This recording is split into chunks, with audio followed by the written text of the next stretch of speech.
Hello students, today we have to move for the next continuation part in the lesson, that is the hypermetropia.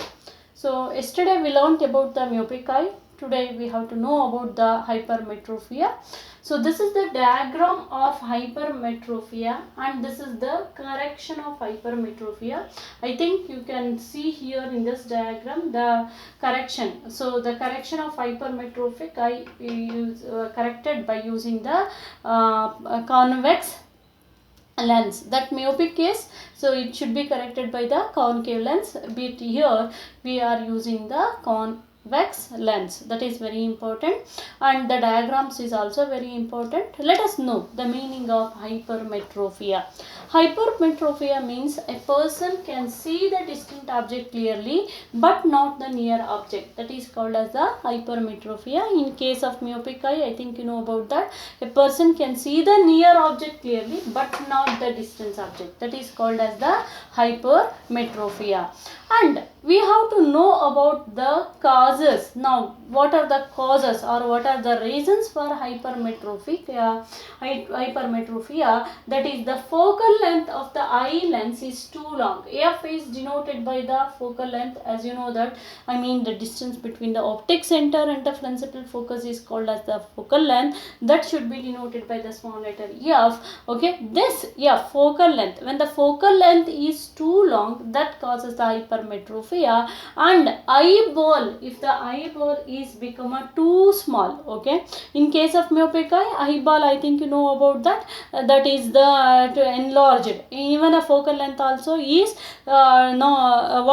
very short distance. Okay, there where in case of myopic eye, it is vice versa. I told you already.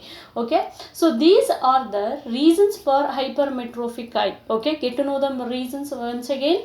The focal length of the eye lens is too long and the eyeball is become too small. Then the person is suffered by the eye defect or the eye diseases. That is called as the hypermetropia. Okay, so this hypermetropia is corrected by using the convex lens of suitable power. Okay, if the lens is replaced by the convex lens of suitable power, then we can correct then the person is cured with the diseases, that is the hypermetropia. Keep in mind, for the myopic eye, which lens we are using? That is nothing but the concave lens we are using, and for hypermetropic eye we are using the convex lens. Okay, keep in mind MCC and HCV. Actually, MCC means metropic eye corrected by the concave lens, and HCV means the hypermetrophic eye is corrected by the convex lens. MCC and HCV, that is very easy to keep remember the lens of correction, the myopic eye and the hypermetrophic eye. Okay. Next, the person who is suffering from the hypermetropia, actually, so he can't able to read beyond the 25 centimeter, beyond the 25 centimeter. I mean below the 25 centimeter. Why it should be? Because he is not able to read the near object. Okay, below 25 centimeter distance he can't able to read the near. I told you already, the normal eye vision is 25 centimeter. Okay, so 25 centimeter. So who is the person can't able to read the 25 centimeter below distance? That nothing but the a person suffer from the hypermetropia. Who is that person can't able to see more than 25 centimeter? The person is suffering from the myopic eye. I think you know about that, or you heard about that in the last bench students. Okay, last bench students can't able to see the blackboard or what the teacher is writing on the blackboard. See, that person can't able to see last bench or the first, second bench, third bench student. Why it should be? Or that student is suffered from. Can you guess which diseases it is? It is nothing but the myopic diseases. Keep in mind, myopia. Why it should be? In case of myopia, a person can see the near object but but not the for object. For the last page is student. Actually, the blackboard is very far away. He can't able to read the blackboard. Okay, he can't able to read.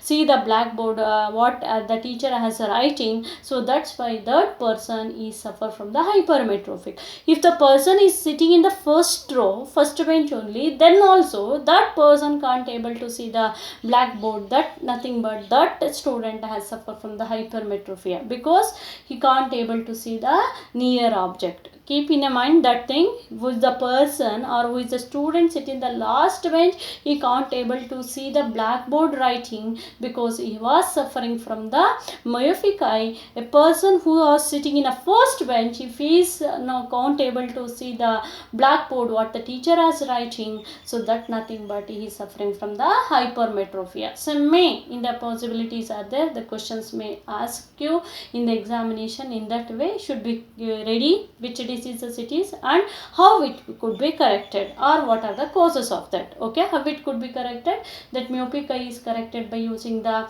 concave lens and hypermetrophic eye is corrected by using the convex lens. That is very important. So next, last eye defect, that is the presbyopia. So what is mean by presbyopia?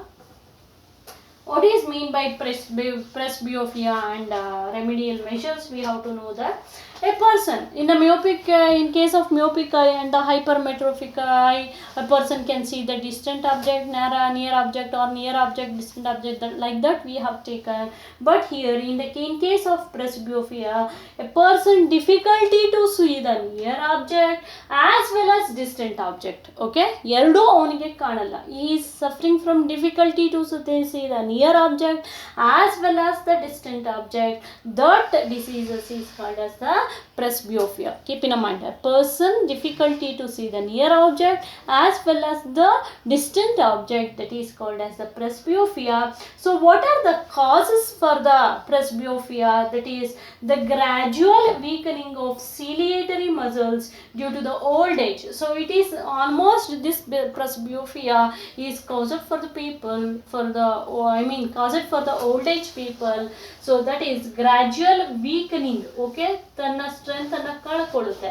So gradual weakening of ciliary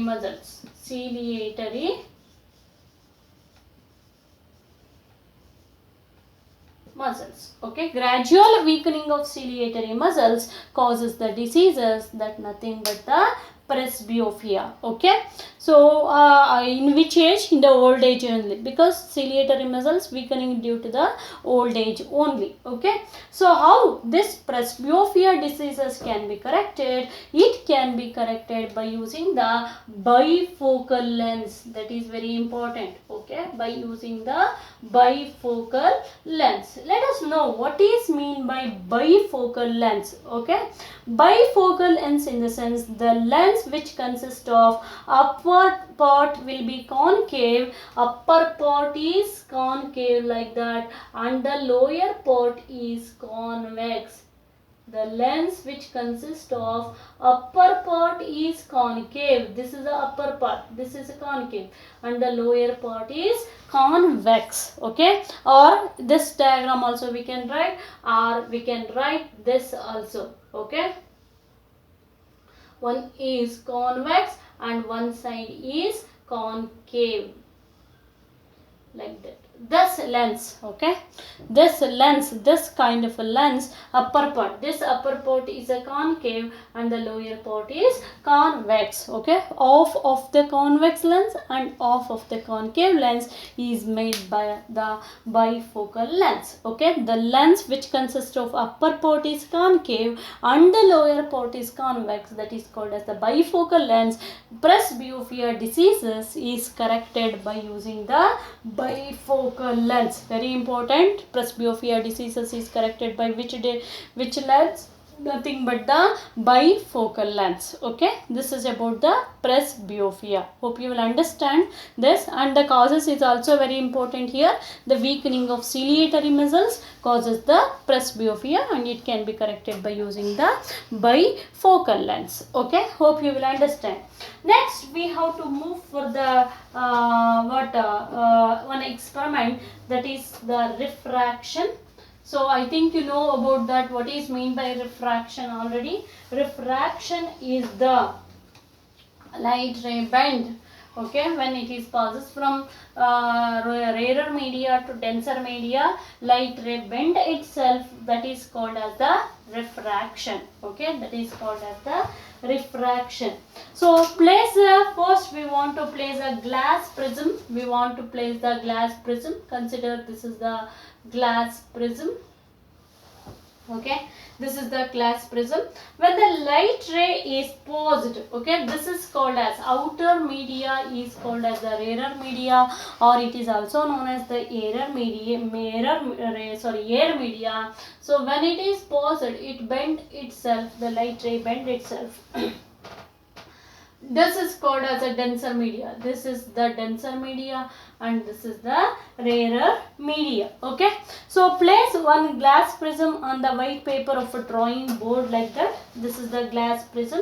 So take that glass prism as A, B, C. A, B, C. Okay, next is trace the outline of the prism. So we want to trace the outline of the prism like that. Then draw a straight line PE to the AB side of the prism. You have to draw the straight line. So this is the straight line, I mean light ray, it is PE to the AB side. That is the next thing is to the AB side of the prism, and fix two pins at P and Q. We want to fix the two pins where one is at P and one more is Q. One more is at Q on the PE line. The image of the pins P and Q we can see on the other side of the AC.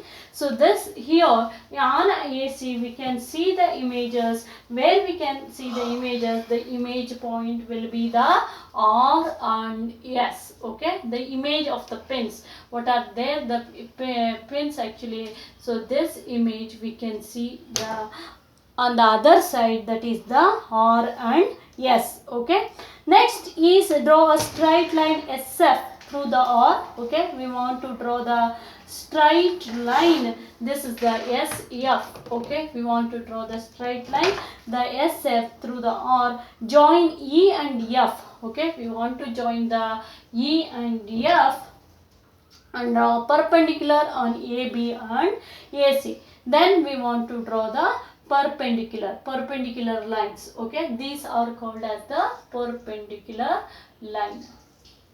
This side and one more on to this side. So these are the perpendicular lines on AB and AC. Okay, so then mark the angle of incidence, angle of refraction, and angle of emergence. Okay, keep this in mind. This is called as angle of incidence. So what is mean by angle of incidence? Angle of incidence means the point at which the light ray is bending. Okay, the point at which the light ray is bending is called as the angle of incidence. Why the perpendicular line? I told you already. So angle of incidence is always, so this is the perpendicular line.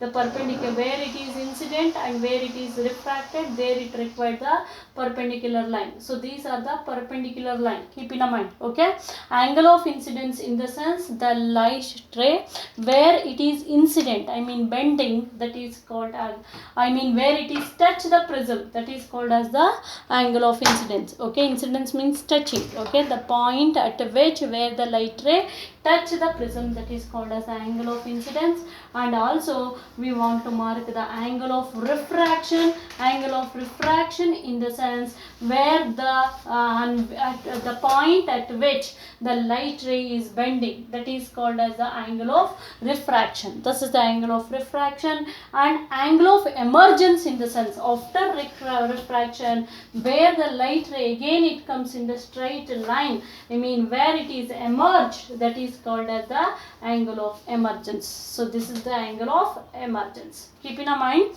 So this is the angle of incidence, this is the angle of refraction, and this is the angle of emergence. Emergence. Very easy actually, this experiment and everything. You have to get to know that. So first we have to take a glass prism that should be marked as A, B, C. So we want to keep that in a white paper. So then allow the white light or draw a straight line that is the marked as PE. Then keep one pin, okay, one pin at P and one pin at Q. Then the inverted images of the pins we can see at the point of R and S. So where the images we can see, there we want to mark at the point of R and S. Then join the R and S to the E to the F to the F. So there we can see the what later after that join this E and F, then we have to draw the perpendicular lines, then mark the angle of incidence, angle of refraction and angle of emergence. Okay. What is mean by angle of incidence? The point at which the light ray touch the prism, that is called as angle of incidence. The point at which the light ray bending inside the prism, that is called as angle of refraction. The point at which the light ray come out from the prism, that is called as angle of emergence. Angle of emergence. Very important. Sometimes they ask you what is angle of incidence, or mark the angle of incidence, angle of refraction and angle of emergence by giving a incomplete picture. So you should be ready for that. So this is the experiment to show the what refraction. Okay, this is a reflection. Just simply I draw that. So this is the diagram of refraction. Hope you will understand. Thank you all.